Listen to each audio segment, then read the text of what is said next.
ओम शांति। 12 जुलाई 2024 बाबा के महावाक्य। मीठे बच्चे, तुम्हें साहिबजादे सो शहजादे बनना है। इसलिए याद की यात्रा से अपने विकर्मों को भस्म करो। प्रश्न: किस एक विधि से तुम्हारे सब दुख दूर हो जाते हैं? उत्तर: जब तुम अपनी नजर बाप की नजर से मिलाते हो तो नजर मिलने से तुम्हारे सब दुख दूर हो जाते हैं। क्योंकि अपने को आत्मा समझकर बाप को याद करने से सब पाप कट जाते हैं। यही है तुम्हारी याद की यात्रा। तुम देह के सब धर्म छोड़ बाप को याद करते हो, जिससे आत्मा सतो प्रधान बन जाती है। तुम सुखधाम के मालिक बन जाते हो। ओम शांति। शिव भगवानुवाच, अपने को आत्मा समझकर बैठो। बाप फरमाते हैं, शिव भगवानुवाच माना ही शिव बाबा समझाते हैं, बच्चे अपने को आत्मा समझकर बैठो। क्योंकि तुम सब ब्रदर्स हो, एक ही बाप के बच्चे हो, एक ही बाप से वर्षा लेना है, हूबहू जैसे 5000 वर्ष पहले बाप से लिया था। आदि सनातन देवी देवताओं की राजधानी में थे। बाप बैठ समझाते हैं, तुम सूर्यवंशी अर्थात विश्व के मालिक कैसे बन सकते हो? मुझ अपने बाप को याद करो। तुम सब आत्माएं भाई भाई हो। ऊंच ते ऊंच भगवान एक ही है। उस सच्चे साहिब के बच्चे साहिबजादे हैं। यह बाप बैठ समझाते हैं, उनकी श्रीमत पर बुद्धि का योग लगाएंगे तो तुम्हारे सब पाप कट जाएंगे, सब दुख दूर हो जाएंगे। बाप से जब हमारी आंखें मिलती हैं तो सब दुख दूर हो जाते हैं। आंखें मिलाने का भी अर्थ समझाते हैं। अपने को आत्मा समझ बाप को याद करो। यह है याद की यात्रा। इसको योग अग्नि भी कहा जाता है। इस योग अग्नि से तुम्हारे जो जन्म जन्मांतर के पाप हैं वह भस्म हो जाएंगे। यह है ही दुख धाम। सभी नरकवासी हैं। तुमने बहुत पाप किए हैं। इसको कहा जाता है रावण राज्य। सतयुग को कहा जाता है राम राज्य। तुम ऐसे समझा सकते हो। भल कितनी भी बड़ी सभा बैठी हो, भाषण करने में हर्जा थोड़े ही है। तुम तो भगवानुवाच कहते रहते हो। शिव भगवानुवाच, हम सब आत्माएं उनकी संतान हैं, ब्रदर्स हैं। बाकी श्री कृष्ण की कोई संतान थे ऐसे नहीं कहेंगे। ना इतनी रानियां ही थीं। श्री कृष्ण का तो जब स्वयंवर होता है नाम ही बदल जाता है। हाँ, ऐसे कहेंगे लक्ष्मी नारायण के बच्चे थे। राधे कृष्ण ही स्वयंवर के बाद लक्ष्मी नारायण बनते हैं। तब एक बच्चा होता है, फिर उनकी डायनेस्टी चलती है। तुम बच्चों को अब माँ में कम याद करना है। देह के सब धर्म छोड़ो, बाप को याद करो तो तुम्हारे सब पाप कट जाएंगे। सतो प्रधान बन स्वर्ग में जाएंगे। स्वर्ग में कोई दुख होता नहीं, नरक में अथाह दुख है, सुख का नाम निशान नहीं। ऐसे युक्ति से बतलाना चाहिए। शिव भगवान वाच, हे बच्चों, इस समय तुम आत्माएं पतित हो। अब पावन कैसे बनो? मुझे बुलाया ही है, हे पतित पावन आओ।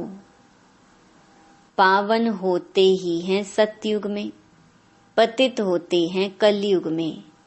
कलयुग के बाद फिर सतयुग जरूर बनना है। नई दुनिया की स्थापना, पुरानी दुनिया का विनाश होता है। गायन भी है ब्रह्मा द्वारा स्थापना। हम ब्रह्मा कुमार कुमारियां एडॉप्टेड चिल्ड्रन हैं। हम हैं ब्राह्मण चोटी। विराट रूप भी है ना। पहले ब्राह्मण जरूर बनना पड़े। ब्रह्मा भी ब्राह्मण है। देवताएं हैं ही सतयुग में। सतयुग में सदा सुख है, दुख का नाम नहीं। कलयुग में अपरम अपार दुख है, सब दुखी हैं। ऐसा कोई नहीं होगा जिसको दुख ना हो। यह है रावण राज्य। यह रावण भारत का नंबर 1 दुश्मन है। हर एक में 5 विकार हैं। सतयुग में कोई विकार नहीं होते। वह है पवित्र गृहस्थ धर्म। अभी तो दुख के पहाड़ गिरे हुए हैं और भी गिरने हैं। यह इतने बॉम्ब शादी बनाते रहते हैं, रखने लिए थोड़े ही हैं। बहुत रिफाइन कर रहे हैं, फिर रिहर्सल होगी, फिर फाइनल होगा। अभी समय बहुत थोड़ा है। ड्रामा तो अपने समय पर पूरा होगा ना। पहले पहले शिव बाबा का ज्ञान होना चाहिए। कुछ भी भाषण आदि शुरू करते हो तो हमेशा पहले पहले कहना है शिवाय नमः, क्योंकि शिव बाबा की जो महिमा है वह और कोई की नहीं हो सकती। शिव जयंती ही हीरे तुल्य है। श्री कृष्ण के चरित्र आदि कुछ है नहीं। सतयुग में तो छोटे बच्चे भी सतो प्रधान ही होते हैं। बच्चों में कोई चंचलता आदि नहीं होती। श्री कृष्ण के लिए दिखाते हैं, मक्खन खाते थे, यह करते थे। यह तो महिमा के बदले और ही ग्लानि करते हैं। कितना खुशी में आकर कहते ईश्वर सर्वव्यापी है, तेरे में भी है, मेरे में भी है। यह बड़ी भारी ग्लानि है, परंतु तमो प्रधान मनुष्य इन बातों को समझ नहीं सकते। तो पहले पहले बाप का परिचय देना चाहिए। वह निराकार बाप है, जिनका नाम ही है कल्याणकारी शिव, सर्व का सद्गति दाता। वह निराकार बाप सुख का सागर, शांति का सागर है। अब इतना दुख क्यों हुआ है? क्योंकि रावण राज्य है। रावण है सबका दुश्मन। उसको मारते भी हैं परंतु मरता नहीं। यहाँ कोई एक दुख नहीं है, अपरम अपार दुख है। सतयुग में है अपरम अपार सुख। 5000 वर्ष पहले बेहद के बाप के बच्चे बने थे और यह वर्षा बाप से लिया था। शिव बाबा आते हैं जरूर, कुछ तो आकर करते हैं ना, एक्यूरेट करते हैं तब तो महिमा गाई जाती है। शिवरात्रि भी कहते हैं, फिर है श्री कृष्ण की रात्रि। अब शिवरात्रि और श्री कृष्ण की रात्रि को भी समझना चाहिए। शिव तो आते ही हैं बेहद की रात में। श्री कृष्ण का जन्म अमृत वेले होता है, ना कि रात्रि को।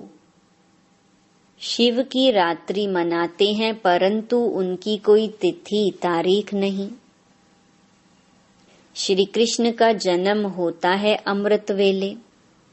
अमृत वेला सबसे शुभ मुहूर्त माना जाता है। वो लोग श्री कृष्ण का जन्म 12 बजे मनाते हैं, परंतु वह प्रभात तो हुई नहीं। प्रभात सवेरे 2-3 बजे को कहा जाता है, जबकि सिमरन भी कर सके। ऐसे थोड़े ही 12 बजे विकार से उठकर कोई भगवान का नाम भी लेते होंगे? बिल्कुल नहीं। अमृत वेला 12 बजे को नहीं कहा जाता। उस समय तो मनुष्य पतित गंदे होते हैं, वायुमंडल ही सारा खराब होता है। 2:30 बजे थोड़े ही कोई उठता है। 3-4 बजे का समय अमृत वेला है। उस समय उठकर मनुष्य भक्ति करते हैं। यह टाइम तो मनुष्यों ने बनाए हैं, परंतु वह कोई समय है नहीं। तो तुम श्री कृष्ण की बेला निकाल सकते हो, शिव की बेला कुछ भी नहीं निकाल सकते। यह तो खुद ही आकर समझाते हैं। तो पहले महिमा बतानी है शिव बाबा की। गीत पिछाड़ी में नहीं, पहले बजाना चाहिए। शिव बाबा सबसे मीठा है, उनसे बेहद का वर्षा मिलता है। आज से 5000 वर्ष पहले यह श्री कृष्ण सतयुग का पहला प्रिंस था। वहां अपरम अपार सुख थे। अभी भी स्वर्ग का गायन करते रहते हैं। कोई मरता है तो कहेंगे फलाना स्वर्ग गया। अरे अभी तो नरक है। स्वर्ग हो तो स्वर्ग में पुनर्जन्म ले सके। समझाना चाहिए, हमारे पास तो इतने वर्षों का अनुभव है, वह सिर्फ 15 मिनट में तो नहीं समझा सकते। इसमें तो टाइम चाहिए। पहले तो 1 सेकंड की बात सुनाते हैं। बेहद का बाप जो दुख हरता सुख करता है, उनका परिचय देते हैं। वह हम सब आत्माओं का बाप है। हम भी के सब शिव बाबा की श्रीमत पर चलते हैं। बाप कहते हैं, तुम सब भाई भाई हो, मैं तुम्हारा बाप हूँ। मैं 5000 वर्ष पहले आया था, तब तो शिव जयंती मनाते हो। स्वर्ग में कुछ मनाया नहीं जाता। शिव जयंती होती है जिसका फिर भक्ति मार्ग में यादगार मनाया जाता है। यह गीता एपिसोड चल रहा है। नई दुनिया की स्थापना ब्रह्मा द्वारा, पुरानी दुनिया का विनाश शंकर द्वारा। अब इस पुरानी दुनिया का वायुमंडल तो तुम देख रहे हो। इस पतित दुनिया का विनाश जरूर होना है, इसलिए कहते हैं पावन दुनिया में ले चलो। अथाह दुख हैं, लड़ाई मौत, विधवापना, जीव घात करना। सतयुग में तो अपार सुखों का राज्य था। यह एम ऑब्जेक्ट का चित्र तो जरूर वहां ले जाना चाहिए। यह लक्ष्मी नारायण विश्व के मालिक थे। 5000 वर्ष की बात सुनाते हैं, इन्होंने कैसे यह जन्म पाया, कौन से कर्म किए जो यह बने। कर्म अकर्म विकर्म की गति बाप ही समझाते हैं। सतयुग में कर्म अकर्म हो जाते हैं। यहाँ तो रावण राज्य होने कारण कर्म विकर्म बन जाते हैं, इसलिए इसको पाप आत्माओं की दुनिया कहा जाता है। लेन देन भी पाप आत्माओं से ही है। पेट में ही बच्चा होता है तो सगाई कर देते हैं। कितनी क्रिमिनल दृष्टि है। यहाँ है ही क्रिमिनलाइज्ड। सतयुग को कहा जाता है सिविलाइज्ड। यहाँ आँखें बहुत पाप करती हैं, वहाँ कोई पाप नहीं करते। सतयुग से लेकर कलयुग अंत तक हिस्ट्री ज्योग्राफी रिपीट होती है, यह तो जानना चाहिए ना। दुख धाम सुख धाम क्यों कहा जाता है? सारा मदार है पतित और पावन होने पर, इसलिए बाप कहते हैं काम महाशत्रु है। इसको जीतने से तुम जगत जीत बनेंगे। आधा कल्प पवित्र दुनिया थी जिसमें श्रेष्ठ देवता थे, अब तो भ्रष्टाचारी हैं। एक तरफ कहते भी हैं यह भ्रष्टाचारी दुनिया है, फिर सबको श्री श्री कहते रहते, जो आता है वह बोल देते हैं। यह सब समझना है, अब तो मौत सामने खड़ा है। बाप कहते हैं मामेकम याद करो तो पाप कट जाएंगे, तुम सतो प्रधान बन जाएंगे, सुख धाम के मालिक बनेंगे।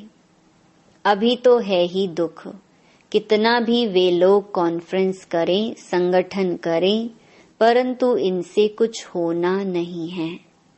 सीढ़ी नीचे उतरते ही जाते हैं।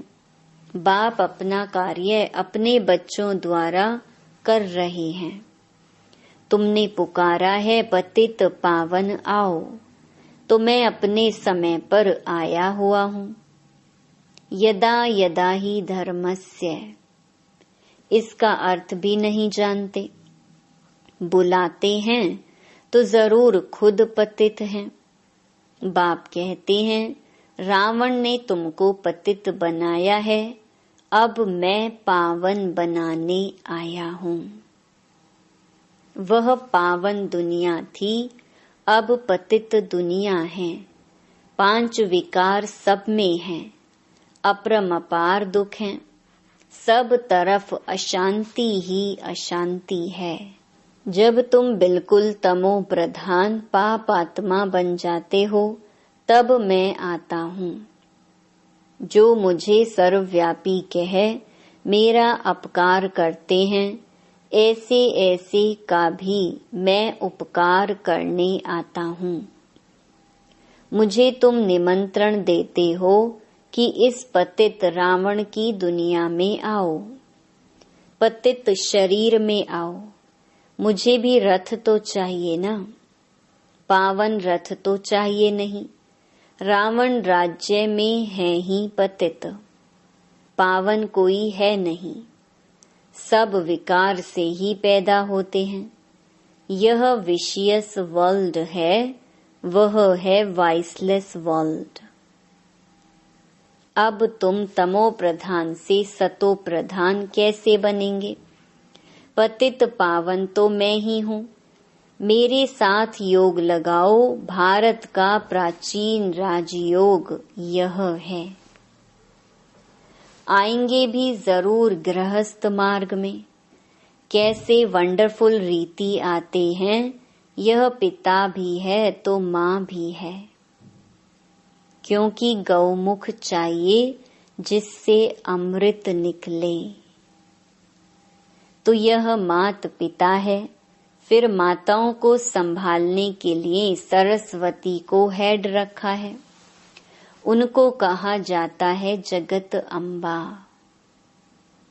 काली माता कहते हैं, ऐसे काले कोई शरीर होते हैं क्या?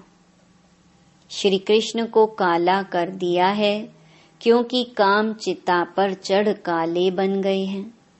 श्री कृष्ण ही सांवरा फिर गोरा बनता है। इन सब बातों को समझने लिए भी टाइम चाहिए। कोटों में कोई, कोई में भी कोई की बुद्धि में बैठता होगा, क्योंकि सभी में 5 विकार प्रवेश हैं। तुम यह बात सभा में भी समझा सकते हो, क्योंकि कोई को भी बोलने का हक है, ऐसा मौका लेना चाहिए। ऑफिशियल सभा में कोई बीच में प्रश्न आदि नहीं करते हैं। नहीं सुनना है तो शांति से चले जाओ, आवाज ना करो। ऐसे ऐसे बैठ समझाओ। अभी तो अपार दुख हैं, दुख के पहाड़ गिरने हैं। हम बाप को, रचना को जानते हैं, तुम तो किसका भी ऑक्यूपेशन नहीं जानते हो। बाप ने भारत को पैराडाइज कब और कैसे बनाया था, यह तुम नहीं जानते हो। आओ तो समझाएं। 84 जन्म कैसे लेते हैं? 7 दिन का कोर्स लो तो तुमको 21 जन्म के लिए पाप आत्मा से पुण्य आत्मा बना देंगे।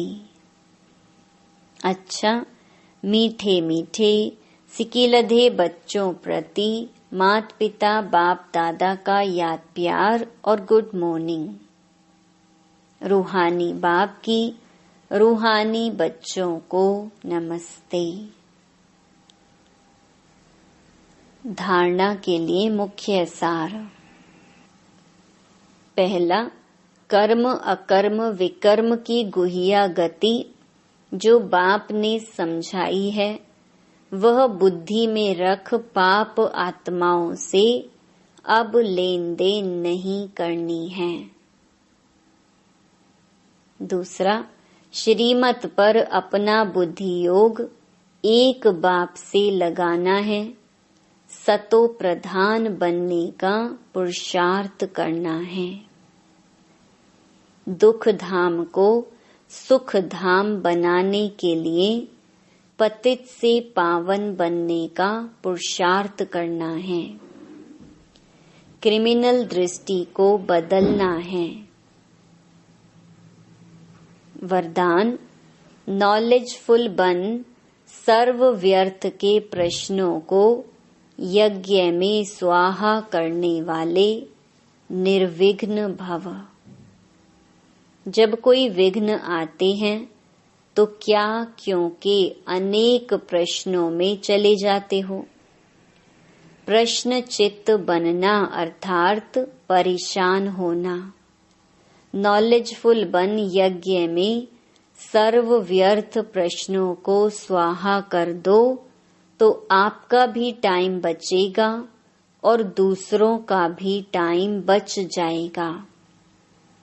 इससे सहज ही निर्विघ्न बन जाएंगे।